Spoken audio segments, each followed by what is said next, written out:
Hey, it's Jonathan, and I want to talk about a documentary. It's called The Story of the Jews, and it was a documentary. I've put on my Fibonojji Twitter several times, and it's a real interesting documentary. Of course, anybody who follows the channel knows that I love cinema and I love documentaries, and I'm always giving movie reviews. But I want to talk a little bit about that documentary, not so much just to encourage you to go see it and to advocate for it. Again, I'll put it on my Fibonojji Twitter. But I want to talk about to kind of use the story of Israel as a metaphor of of kind of maybe we can use the story of Israel and we can personally benefit in our own personal lives, and just kind of stay with me and I'll kind of show you where I'm going. And I guess you can call this video love as a risk, or dealing with the past to move forward, or whatever kind of cheesy title you want to make up. But so much of who we are today comes out of where we came from. Much like a tree. Sometimes a tree will have roots, and then the roots are one. The top is only as strong as the root system, and so. We have to look at our past, and that's one reason why I love documentaries. Is I love learning about people and how their past and how their upbringing shaped them. And even looking at the documentary of The Story of the Jews, where you can see the way that Israel is today is so much rooted in their story of the past. And how do you blame them? When you go through the Holocaust and you have how do you could see, and there's the documentary ends, and I forgot the guy's name. I think it's Simon something. Really, really sharp guy, and you can almost see on his face at the end of it where he's standing in this militarized rampart, Israeli installation, and you could see him struggle with the story of the Jews. And it's just a really, really good documentary. I highly recommend it. So how's that relevant to you? I look at some of the things that I care about now and some of the things that I'm passionate about, and I could see how a lot of that passion came out of my past and pain of my past. And for example, like one of the reasons why I believe, and I'm always talking about hashtag MRA and 2503, and one of the reasons why that's something so passionate to me is, yes, I have a lot of opinions on the legal aspect of things, and I definitely have opinions on how men are treated, and there's not equality. Everybody knows that. It's almost a joke, but having gone through that, and I'm talking a lot about the legal aspect of things, but on a personal level, the reason why I believe in 2503, or one reason why I'm always talking about fathers' rights and men's rights is, well, I grew up, fatherless, and I know the effects of that all too well. And often, I'm so frustrated with the people that that are on the other side, But the thing is they have never experienced fatherlessness, and I have.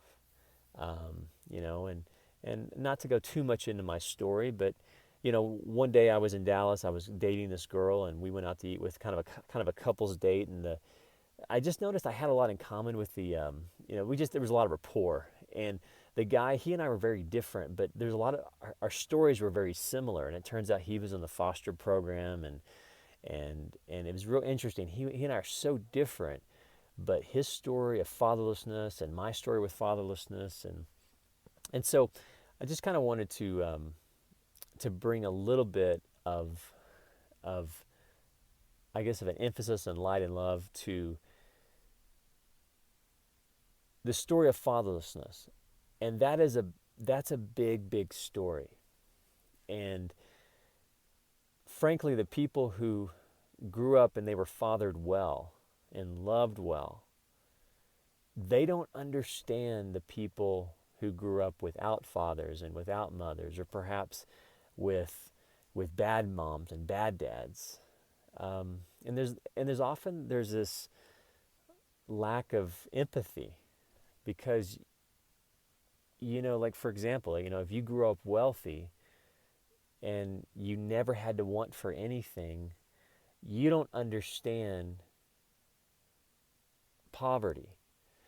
To use a racial example, if we are, if you're a white woman or a white man and you grew up in upper middle class parts of the country, you don't understand Ferguson. You don't understand Gardner. And one of the things that's happening in America is we're having all this discourse, but nobody's really communicating out of empathy.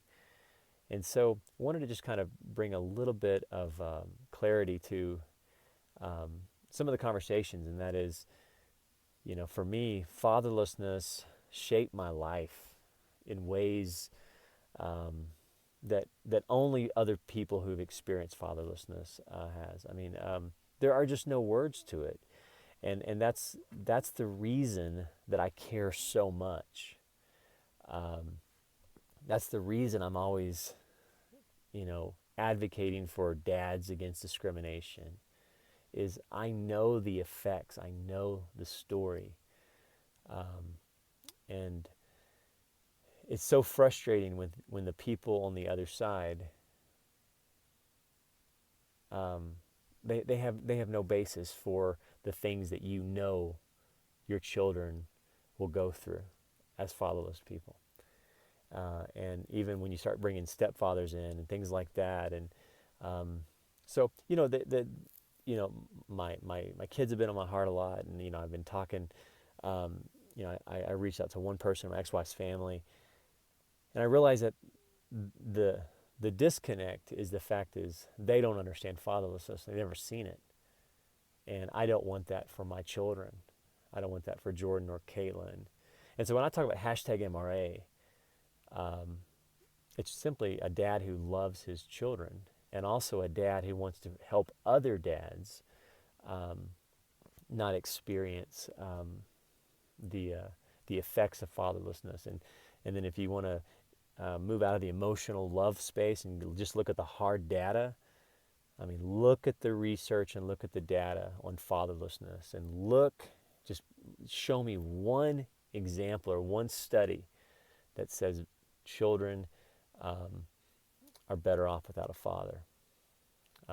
So when we look at the legal system, when we really, really start looking at what's in the best interest of children, there's just a few things that we just know that we have 50 years of research on, and it's this: children need strong fathers, and it's time that we have laws that support the data.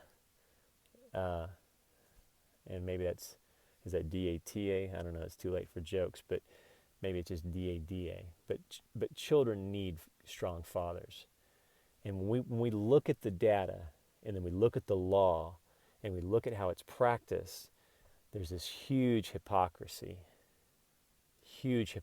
And so #MRA is not just defending men's rights. It's also trying to prevent fatherlessness. You guys have a good night. Email me, Americana417 @gmail.com.